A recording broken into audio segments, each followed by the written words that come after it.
오늘은 성령으로 시작된 믿음이라는 제목으로 하나님 말씀을 같이 상고하도록 하겠습니다. 여러분들은 목사가 취미가 뭘까 이런 궁금증이 있으신가요? 저는 쉬는 날 뭐 하면서 쉴 것 같으세요? 맨날 기도와 말씀으로 지낼 것 같지만 저도 나름의 취미가 있습니다. 드라마를 보기도 하고 때로는 스포츠를 관람하기도 하고 그렇게 합니다. 제가 좋아하는 스포츠 두 가지가 있는데요. 축구하고 야구. 어제까지 1위를 달리다가 이제 3위로 다시 내려왔습니다. 근데 3위로 내려오는 과정 속에 특히 야구를 보면은 한 크게 이기다가도 마지막 끝날 때쯤 돼서 갑자기 홈런 한 2개 맞고 역전당하는 경우가 있어요. 근데 설교 원고를 써놨는데 그게 제가 응원하는 팀이 될 줄을 몰랐거든요. 한 어제와 그제 연이틀 크게 한 4점 차, 5점 차로 이기다가 홈런 2방 맞고 막 역전당하고 그래서 이제 그렇게 되는 경우를 이렇게 경험했습니다. 여러분 운전을 해보면 느끼는 게 사고는 초보 운전일 때 잘 안 납니다.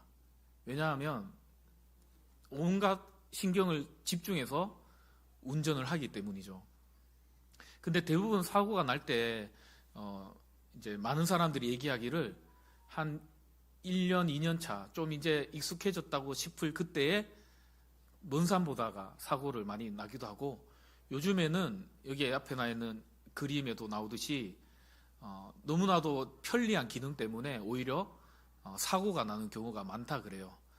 저도 이제 비가 오는 경우나 좀 길이 막히는 경우에 저희 교회 차도 너무 좋아가지고 스마트 크루즈 기능이라는 게 있거든요. 그 버튼을 딱 눌러놓으면은 이제 거리 조절도 돼요. 1단계, 2단계, 3단계, 4단계. 1단계는 조금 겁나더라고요. 차가 앞에 서면은 가까이 가서 갑자기 이렇게 서니까 겁이 나가지고 한 3, 4단계 정도만 해놓고 이렇게 발 떼고 운전대만 딱 잡고 있으면요. 자기가 가다 섰다 얼마나 편한지 몰라요.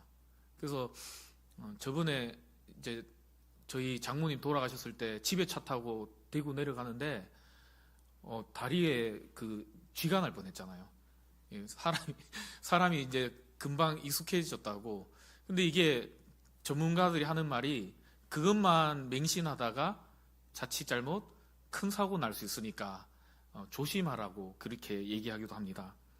여러분 신앙도 마찬가지예요. 신앙생활을 우리가 생각하면 시작하는 것에 엄청난 큰 중점을 두고 우리는 생각해요. 그래서 누군가에게 복음을 전하고 그 사람이 믿음을 가지는 것, 또 나 역시도 무언가를 시작하는 것에 어떤 큰 의미를 두기도 하지만 신앙의 진짜 중요한 건 뭐냐 하면 어떻게 이것을 유지하고 어떻게 잘 마무리하느냐, 그것이 중요하다는 것을 여러분 꼭 잊지 마시기를 바랍니다. 그래서 우리의 생을 마감했을 때 어제가 우리 박종욱 권사님 천국 가신 지 1년 되는 해. 저는 까마득히 몰랐는데 우리 박기석 권사님이 얘기해 주셔가지고 이제 벌써 그렇게 됐더라고요. 근데 우리에게도 그런 날이 머지않아 오게 됩니다. 그랬을 때 사람들이 우리를 평가하겠죠. 아무개 장로님, 또 목사님, 아무개 집사님, 참 그분은 참 끝까지 신앙생활 잘 하다가 하나님 앞에 섰지, 이런 평가 여러분 우리 모두 다 받으시기를 주님의 이름으로 간절히 축원드립니다. 그렇게 하려면요, 오늘 말씀에 우리에게 가르쳐 주는 대로 살아가면 우리가 마지막까지 신앙을 잘 유지하면서 달려갈 수 있다는 것을 기억하시기 바랍니다. 운전하는 사람이 내가 운전 좀 하네 이러면서 방심하다 사고 나듯이 스포츠 경기하는 사람들이 너네 팀 잘한다 칭찬하니까 좀 교만해져가지고 훈련 좀 덜하고 저 팀 우리보다 못하니까 좀 쉽게 봤다가 점수 이 정도 이기면 우리 오늘 경기 이기겠네 이렇게 생각했다가 갑자기 역전 당하는 듯이 교만하지 마시고 이미 다 이루었다 착각하지 마시고 끝까지 겸손한 마음으로 주님 나라 바라보시면서 달려가는 저와 여러분 되시기를 주님의 이름으로 간절히 축원드립니다.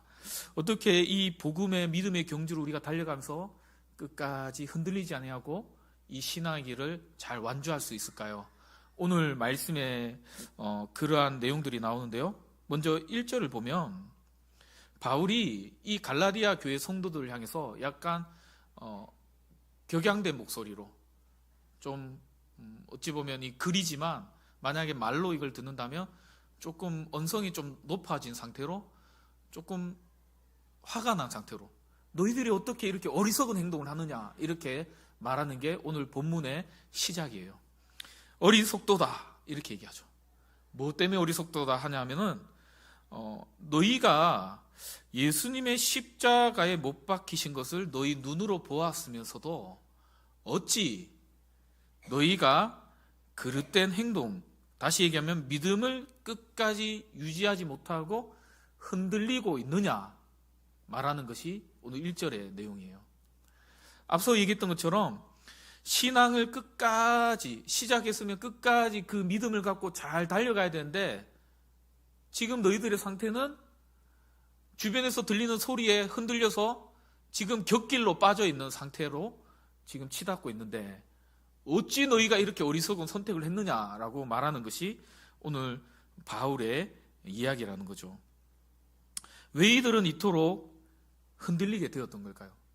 우리가 계속해서 주의를 통해서 살펴보듯이 이들은 구원에 이르는 그 길이 또 믿음의 신앙의 길을 달려가는 것이 오직 예수님의 은혜만으로 되는 것이 아니라 율법의 행위, 다시 얘기하면 옛 자기들의 살아오던 습성을 따라 살아가려 했기 때문에 이들은 믿음에 유지하지 못하고 흔들리고 있다는 것이죠. 여러분, 제가 취미생활 가운데 하나 드라마 보는 거라 그랬잖아요. 여러분, 꼭 모두가 자신의 무가치함과 싸우고 있다. 제목이 길죠. 저 그래서 길어서 처음에 안 봤어요. 근데 누가 이거 정말 한번 봐라 이래 얘기하길래 제가 그때부터 2회부터인가 정주행을 했거든요. 정주행. 요 프로그램 하는 시간에 토요일 주일이었나? 금요일 토요일 이렇게 이틀 방영했는데 제가 꼭 이렇게 챙겨서 봤어요. 근데 이 작가가 박혜영 작가라는 사람인데 나의 해방일지, 나의 아저씨 뭐 이러한 작품도 이렇게 했던 그런 작가입니다. 이분한테 제가 돈을 받은 건 아니고요. 이거 꼭 보세요. 제가 볼 때 이분은 기독교인인 것 같아요. 여기에 보면은 드라마에 보면 물론 약간 불교적인 세계관이 담겨져 있기도 한데 거의 대부분이 기독교적인 약간 세계관이 좀 담겨져 있어요. 근데 이 드라마 내용을 제가 뭐 자세하게 설명하면은 재미없으니까 대충 어떤 내용이냐면 이 제목처럼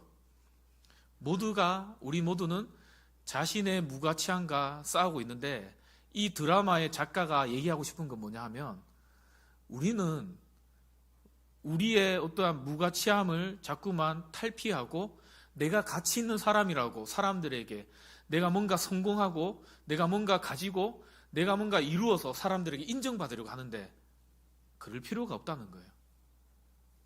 왜냐하면 우리는 있는 모습 그대로 사랑받기에 충분한 자격이 있다라는 것을 이 드라마는 이야기하고 있어요. 그래서 여러분 꼭 한번 보세요. 감동도 있고 웃음도 있고 저도 이제 아내랑 볼 때는 눈물이 나오는데 하품 한 척 하면서 이렇게 막 이렇게 닦기도 하고 그렇게 하는데 눈물 있어요. 그래서 물론 이제 종영이 되어서 이 드라마가 나올 수 없지만 만약에 재방이 한다거나 그러면 꼭 한번 챙겨보세요. 너무너무 재밌는 드라마입니다. 기독교적인 어떤 여러 가지 공동체성도 여기서 나오고 또 이 안에 보면은 어떤 구원론도 나오고 오늘 본문이 이야기하는 내용도 나오는데요. 우리는 하나님 앞에서 자꾸만 뭔가를 하려고 하죠. 내가 뭔가 이루려 하고 그래서 여러분 구역 공과 용지에도 제가 적어놨지만 두잉의 삶을 살려고 하죠. 내가 자꾸 뭔가 해야지 하나님께 인정받고, 내가 뭔가 해야지 사람들에게 인정받고. 우리 그 지난주 설교의 내용처럼 목회자로서 내가 교회가 부흥이 돼야지 우리 성도님들이 인정해주고, 아, 목사님 진짜 우리 목사님 최고다. 목회자로서 제가 설교를 잘해야지 여러분들 인정해주고. 우리는 자꾸 그러한 어떤 굴레 속에서 자꾸만 우리의 무가치함과 자꾸 싸우려고 하는 거죠. 그러나 하나님의 기준을 볼 때 하나님은 비잉이라는 거예요. 여러분, 비잉은 뭐냐면 존재의 그 자체, 그냥 있는 그 자체를 하나님은 기뻐하신다는 거예요. 여러분, 자녀가 좋은 대학에 가고 좋은 직장을 가지고 결혼도 잘해가지고 좋은 배우자를 또 결혼하면서 행복하게 살고, 자녀도 낳았는데 자녀도 인물도 좋고 자녀들도 정말 바르게 생활하고 그 자녀들이 또 좋은 대학 가고 성공하고 나라의 중요한 요직에 있고, 그러면 너무 좋겠지만 때로는 자녀들이 그렇게 살지 못하더라도 여러분, 자녀들 사랑하시잖아요. 안 그런가요? 때로는 자녀가 속속일 때도, 그 자녀가 속속일 때 여러분 어떤 마음이 드세요? 저거 그만 집 나가가지고 어디 가갖고 그냥 객사에서 죽었으면 좋겠다. 목사가 이런 말 하고, 맞죠? 여러분, 그런 생각 가지세요? 여러분, 자녀에 대해서 그런 생각 안 갖잖아요. 그게 하나님 마음이라는 거예요. 인간이 그러는데 하물며 하나님은 오죽하겠냐는 거예요. 저도요, 3명의 자녀가 있는데 어떨 때는 이 자녀들이 너무나도 부모의 말에 정말 순종하면서 정말 잘 행동할 때가 있어요. 그런데 어떨 때는 이 3 아이들 가운데 어떤 아이는요, 내 자녀 맞냐? 내 배에서 난 아이는 아니지만 우리 아내 배에서 나온 그 아이가 맞나 싶을 정도로 정말 속속일 때가 있어요. 그러나 그렇더라도 이 아이를 사랑하는 마음은 변함이 없다는 것을 느낄 때가 많습니다. 막 혼내다가도 아이에게 밥은 먹었냐? 안 먹었는데요. 밥이라도 먹어라. 혼내다가도 막 그래요. 그러다가 막 혼내다가 제가 무슨 얘기했냐면, 야, 니는 그 밥이 넘어가냐? 밥 먹으라면서요. 아니, 밥이 넘어가냐고, 니는. 안 먹을게요. 또 막 그렇게 얘기하다가도, 빨리 먹어라. 안 먹을래요. 빨리 먹어라. 아빠가 그래, 잘못했다, 먹어라. 그게 부모 마음이잖아. 근데 하물며 하나님은 어떻게 했냐는 거예요. 그게 오늘 본문에 바울이 이야기하는 그러한 메시지의 핵심이라는 거죠. 우리는 자꾸 무엇을 함으로 인해서 구원을 얻으려고 해요. 내가 직분을 가진 자로서 내가 뭔가를 했기 때문에 성도들이 나를 인정해주고 하나님이 나를 인정해줄 거라는 그 마음. 그러나 바울은 그거 다 틀렸다는 거예요. 한번 따라해 보겠습니다. 내가 무엇을 하지 않아도 하나님은 나에 있는 모습 그대로를 사랑해 주십니다.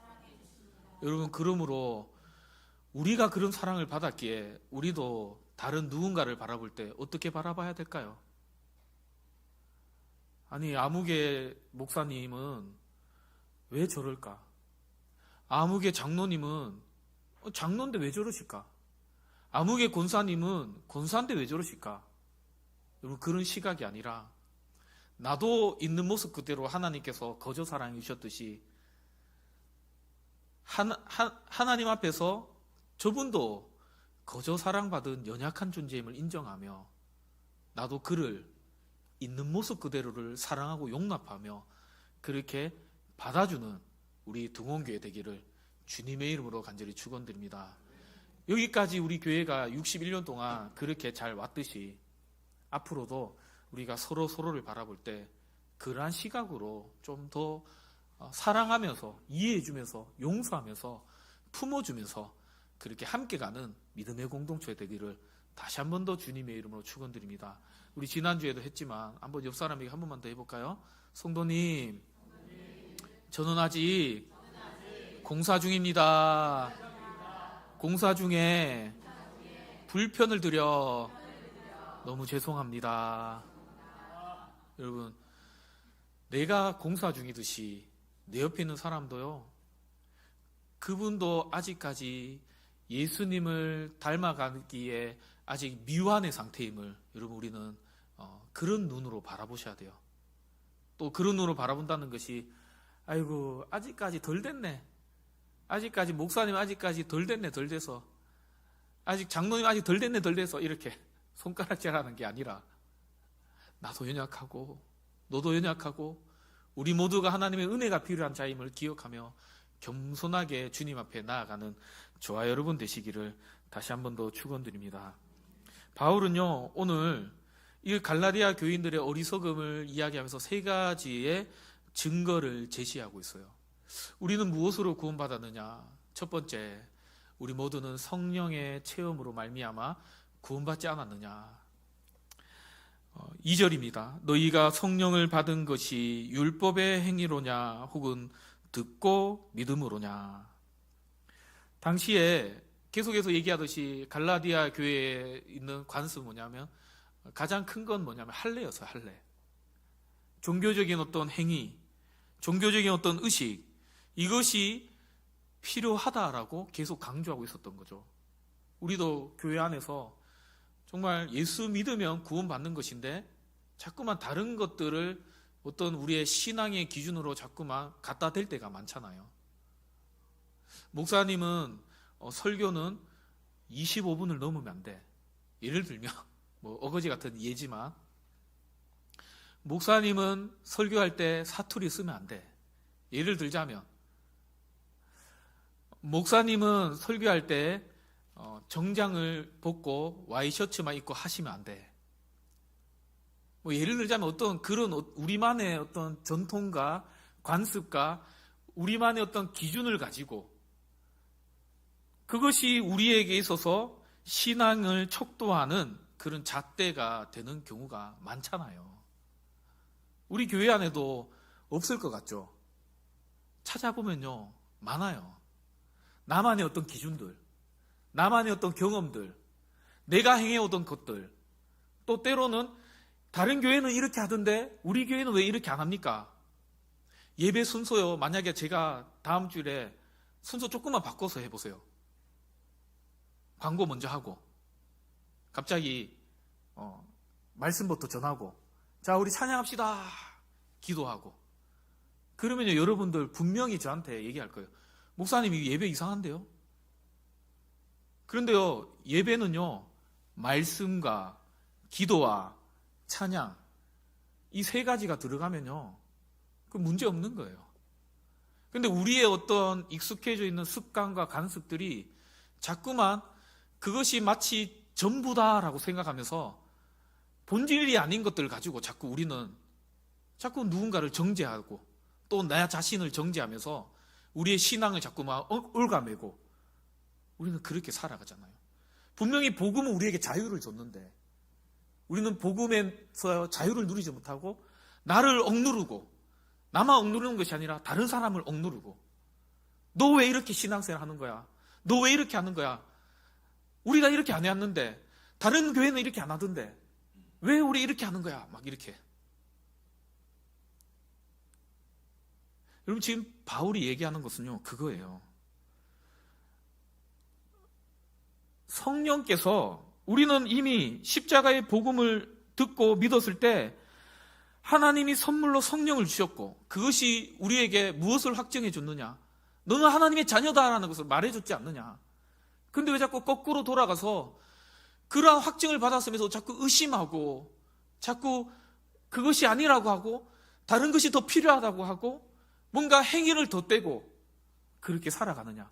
그거 아니지 않느냐라고 말하는 것이 바울의 이야기죠. 누군가를 정죄하기를 우리는 앞서서 나 자신을 향해서 우리는 또 이렇게 할 수도 있죠.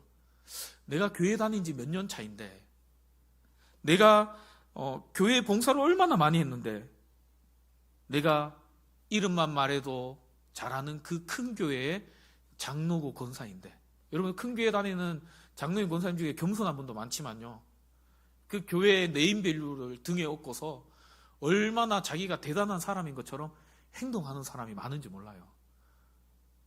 여러분, 그럴 때 앞에다 대놓고 이렇게 얘기해 주세요. 한번 따라하겠습니다. 웃기고. 한번 따라하세요. 웃기고 자빠졌네.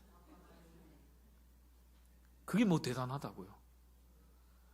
하나님 앞에서 우리 모두는 다 연약한 자이고, 다 우리 모두는 하나님의 은혜가 필요한 자이고, 하루하루 그 은혜가 없으면 살아갈 수 없는 자임을 우리는 늘 기억하면서 겸손하게 하나님 앞에 살아가는 저와 여러분 되시기를 주님의 이름으로 축원드립니다. 두 번째 증거는요, 아브라함을 통해서 증거를 보여주는 거예요. 여러분, 아브라함이 오늘 창세기 15장 6절을 비유하면서 오늘 6절 말씀에 이렇게 얘기하죠. 아브라함이 하나님을 믿음에 그것을 그에게 뭐로 정하셨다고요? 의로 정하셨다. 근데 아브라함이 처음부터 하나님이 아브라함 부르실 때 아브라함의 상태가 어땠는지 여러분 보셔야 돼요. 여호수아서 24장 2절에 3절을 보면 아브라함을 부르셨을 때 아브라함의 집안은, 아브라함의 아버지는 어떤 자였는지 하면 우상을 숭배하던 자였어요. 여러분, 그냥 조건적으로 볼 때 아브라함은 하나님께 부름받기에 합당한 자입니까? 우리 마을에도 무당집이 있었죠. 지금은 쫓겨나고 우리 성도들이 기도를 열심히 했는지 이렇게 딴 데로 갔나 봐요. 영빨이 딸려가지고 우리 등원교회 영빨이 더 세가지고 이렇게 쫓아내는 것 같은데, 근데 예를 들어 생각해보세요. 그 무당이, 그 무당의 자녀가 갑자기 나 설교할래, 나 목사야 목사, 만약에 갑자기 덮어놓고, 근데 뭔 소리 하냐고, 너희 집은 무당집이잖아, 너 다른 귀신을 섬기는 집안이잖아. 근데 알고 보니까 진짜 회심하고 신학교를 나오고 정식 신학교를 졸업하고 목사 안수를 받고 진짜 목사님인 거예요. 여러분, 그러면 그런 분을 여기에 강단에 모시려면 여러분 어떤 마음이 드세요? 딱 선뜻 세울 수 있을 것 같아요? 그게 우리 마음이라고요. 근데요, 아브라함이 그런 자였다고요. 아브라함이, 우리의 믿음의 조상인 아브라함이 그런 자라고요. 근데 그 아브라함도 그렇게 부름받았는데 하물며 우리가 혈통이나 행위를 강조하는 것이 온당하냐, 그 얘기를 지금 바울이 하고 있다는 겁니다. 아브라함은요, 그뿐만이 아니었어요. 실수도 많고 두려움도 많고 믿음이 오락가락 흔들렸던 삶을 살았던 자였죠. 대표적인 예가 뭐죠? 그의 아내를 통해서 하나님이 반드시 후손을 주겠다 약속해 줬잖아요. 근데 아브라함이 그걸 온전히 믿었어요, 안 믿었어요? 근데 그런 자를 하나님이 의롭다 해주셨어요.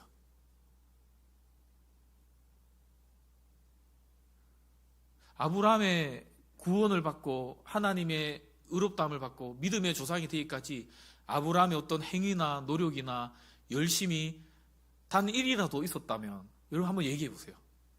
뭐가 있습니까? 목사님 자기 아들을 바쳤잖아요. 예. 그러나 아브라함이요, 그 과정까지 가기까지 얼마나 많은 흔들림과 많은 두려움과 많은 믿음의 돌아섬이 그 안에 있었는지 우리는 보셔야 돼요. 그런 그를 하나님이 붙드시고 데려가셨던 거예요. 그럼 오늘 우리를 한번 돌아볼까요? 여러분, 우리는 어떠세요? 주님 앞에 나와 주일날 나와 예배드리고 믿음으로 충전해서 세상 가운데 우리는 나아가지만 막상 저 문을 열고 나가는 그 순간부터 우리 안에도 동일하게 두려움이 찾아오고 내 안에 나 같은 것이 하나님의 사랑을 받을 수 있을까라는 좌절과 절망이 찾아오고, 또 반대로 내가 막 교만해져서 나는 이렇게 신앙생활 하는데 내 옆에 있는 이 아무개는, 저 아무개는 왜 저렇게밖에 못 사는 걸까 하면서 우리는 정죄하는, 오늘날 갈라디아 교회에 있는 유대인들 같은 모습이 나의 모습은 아닌지 우리는 한번 돌아보시기 바랍니다.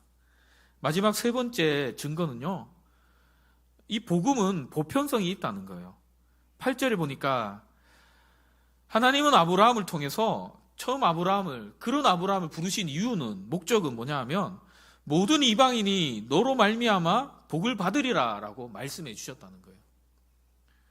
오늘 우리에게 그런 연약하고 어찌 보면은 쉽게 넘어지고 나 자신은 정말 무가치라고 하면서 하나님 앞에 나아가지 못하고 주저하고 있는 나 자신, 때로는 반대로 교만해져서 왜 저들은 나처럼 이렇게 신앙생활 못할까 하면서 막 정죄하고 있는 교만한 내 모습, 그런 모습 속에서도 하나님이 그런 우리를 부르신 이유는 아브라함처럼 우리의 주변에 여전히 십자가의 그 은혜를 누리지 못한 자들에게 그 복음을, 증거를 전하는 통로가 되라고 우리를 불러주셨음을 여러분 믿으시기 바랍니다.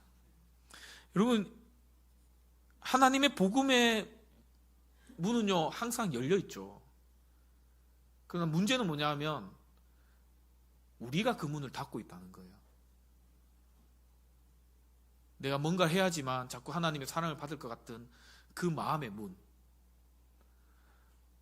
또 나는 사랑받기에 충분한 자격이 있다라고 생각하면서 내가 섬긴 봉사와 내가 드린 헌금과 내가 수고한 모든 것들이 하나님 앞에 충분한 사랑받을 것이 있다는 그 교만함의 문, 여러분 그 문을 철저하게 깨부셔야 하나님의 그 은혜의 문을 우리는 받아들이셔야 한다는 겁니다.